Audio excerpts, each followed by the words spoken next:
Patrick DesJarlait, Sr., was an Ojibwa artist, known for his watercolor paintings and his commercial artwork. Background: born to Solomon and Elizabeth Blake DesJarlait, Patrick DesJarlait was the fourth of 7 children. He is a member of the Red Lake Ojibwa.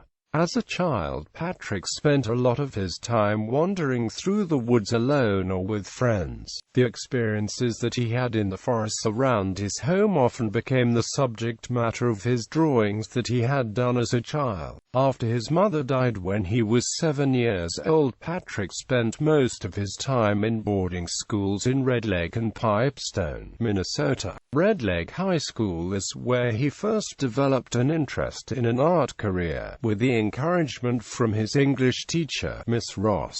After completing his high school education, he went on to study art at Arizona State College in Phoenix. A year later, during World War II, DesJarlait entered government service, where he was sent to teach an art workshop at a nearby Japanese relocation camp. In the observation what was happening to the Japanese people in America, which reminded him what had happened to his own people. Months later, Patrick joined the U.S. Navy, which sent him to San Diego, California. Working with artists from Walt Disney Studios, he worked animated and produced films for the Navy. After World War II ended, Patrick returned home to Red Lake, where he focused more on his artwork. A short time later, the DesJarlait family moved to the Twin Cities.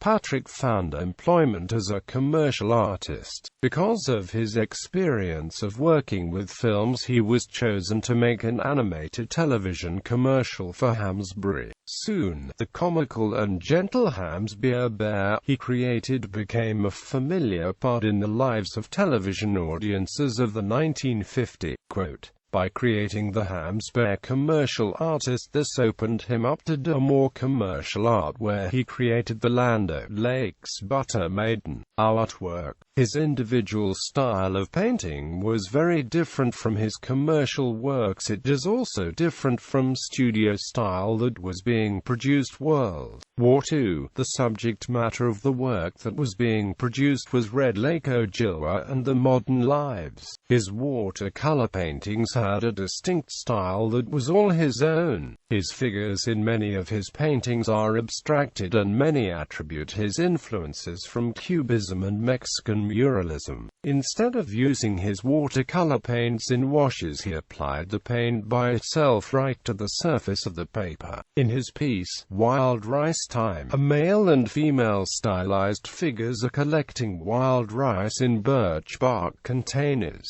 Patrick's use of outlines and a limited palette engaged the viewer to study the piece carefully. For each of his paintings there were several sketches to find one that captures the scenes portrayed the best. Later in his life, he wanted to combine art with education. His dream was to teach non-Indian people about the beauty and dignity of the Ojibwa traditions. To keep with his dream, he traveled throughout Minnesota talking to students about art. In doing these talks, they had an impact on his children Robert, Patrick Jr. and Larry, whom are actively engaged in art careers.